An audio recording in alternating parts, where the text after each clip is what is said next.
Hi, I'm Patsy Cox. We're continuing the Bible comparison. This is the King James Version of the Bible, Genesis chapter 2. And so just read along with me. Thus the heavens and the earth were finished, and all the host of them.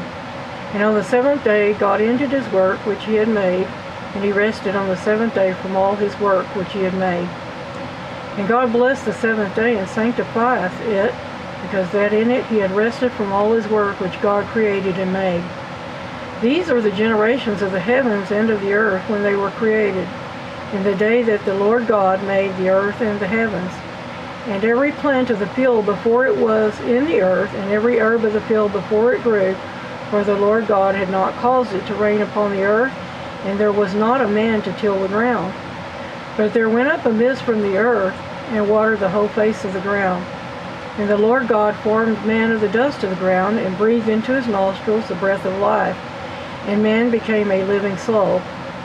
And the Lord God planted a garden eastward in Eden, and there he put the man whom he had formed. And out of the ground made the Lord God to grow every tree that is pleasant to the sight and good for food, the tree of life also in the midst of the garden, and the tree of knowledge of good and evil. And a river went out of Eden to water the garden, and from thence it was parted, and became into four heads. The name of the first is Pison, that is, it which compasseth the whole land of Havilah, where there is gold. And the gold of that land is good. There is bdellium and onyx stone.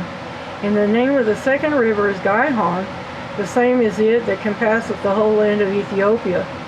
And the name of the third river is Hiddekel, that is, it which goeth toward the east of Assyria. And the fourth river is Euphrates. And the Lord God took the man and put him into the garden of Eden to dress it and to keep it.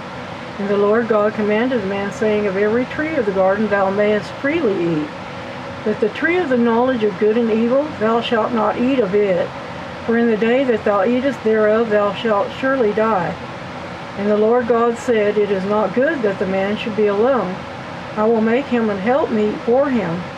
And out of the ground the Lord God formed every beast of the field, and every fowl of the air, and brought them unto the man to see what he would call them.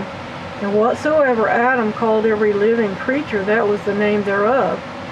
And Adam gave names to all cattle, and to the fowl of the air, and to every beast of the field. But for Adam there was not found an helpmeet for him. And the Lord God caused a deep sleep to fall upon Adam, and he slept, and he took one of his ribs, and closed up the flesh instead thereof. And the rib which the Lord God had taken from the man made he a woman, and brought her unto the man. And Adam said, This is now a bone of my bones and flesh of my flesh. She shall be called woman, because she was taken out of man. Therefore shall a man leave his father and his mother, and shall cleave unto his wife, and they shall be one flesh. And they were both naked, the man and his wife, and were not ashamed.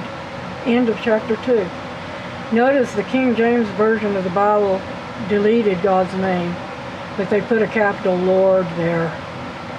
And that's a shame, because it was due to a Jewish superstition.